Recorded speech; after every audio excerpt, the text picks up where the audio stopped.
This YCN segment is brought to you by New London Hospital, an affiliate of Dartmouth Hitchcock.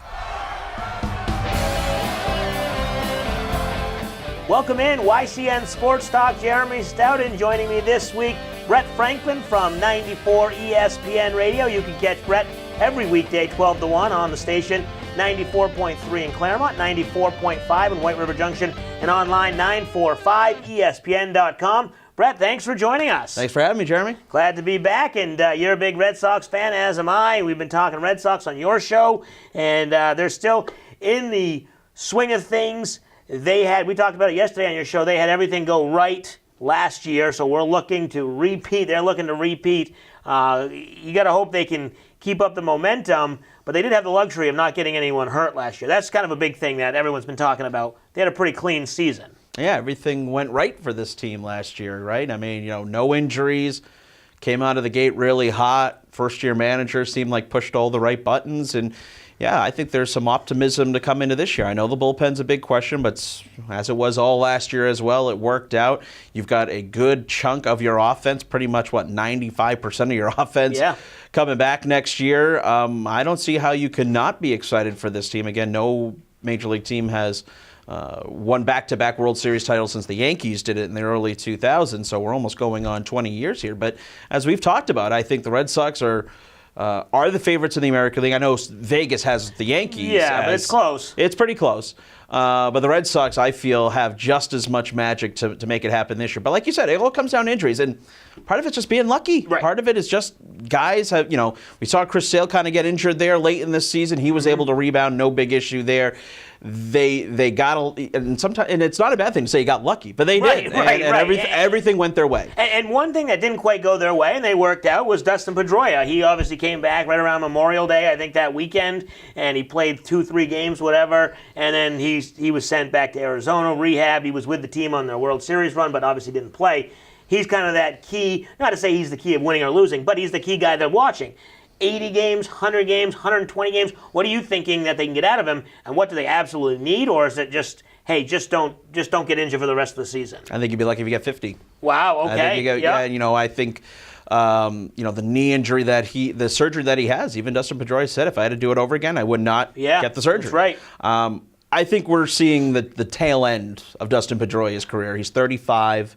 He plays out of position, that he always gives it all. He's a guy that's always going to be diving all over the place. What you say, reckless in a good way. Right.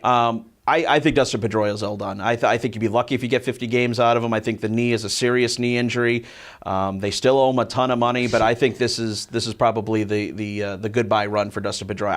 I don't see what you're going to get out of him at the age he's at, coming off the serious injury that he's had, the lack of playing time that he's had over the last few years. Yep. I think there are better options. I really do. And I think Dustin Pedroia's time is probably wrapping up here this season. And it'll be interesting to see what they do. Obviously, he's on the books for at least, 2 more years after this one? I think 3 more years after this year. Yeah. So they might try and fit him into some front office role. And I thought it was a terrible deal to begin with. Right. And I understand at the time that he signed it, he was playing well, but you know how I feel, giving guys more than 5 years in baseball, I hate it. Yeah, and especially, like you said, he plays reckless or he plays aggressive, so he has a better chance to hurt himself. You mentioned the bullpen. That is the biggest area of concern. Ryan Brazier, a little bit of an injury scare. Not sure really the significance of the pinky toe injury. Do you think that's serious? Is he the candidate to get the closer role, or how does this shake out? Do they find a closer? I think it'll be Matt Barnes to begin with. Okay. As we've talked about, but I don't think it's an open-ended decision. I mean, I don't think it's a closed decision for Alex Cora. I think it's an open-ended question for him, and I think,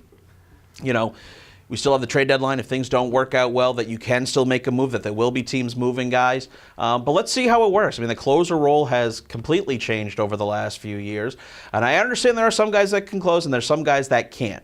But again, going back to the Craig Kimbrell thing, I'm not willing to give a guy 5 years for a guy who can pitch the ninth well, but then can't pitch any other inning. Other than the ninth inning, he can't do it, which is amazing. So I'm not willing to give a guy that type of money. Save your cash. You got to sign some big guys, especially Xander Bogaerts at the end of the year. figure out what you have now, and if you got to go and get somebody, then I think that's the drastic play. Yeah, they got some options, and one option today, pitching Tyler Thornburg. He's already given up a double and a long home run, hard hit. So some things don't change. I don't think he's going to be one of the candidates, but they do have the most of their offense coming back. Benintendi's going to bat first, Betts is going to bat second, and then they'll be switching it up after that. But I'm sure J.D. Martinez will be in that 3 spot a lot. So they got a lot of optimism.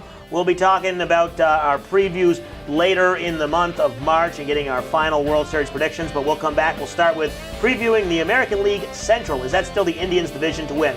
We'll take a break. You're watching YCN Sports Talk.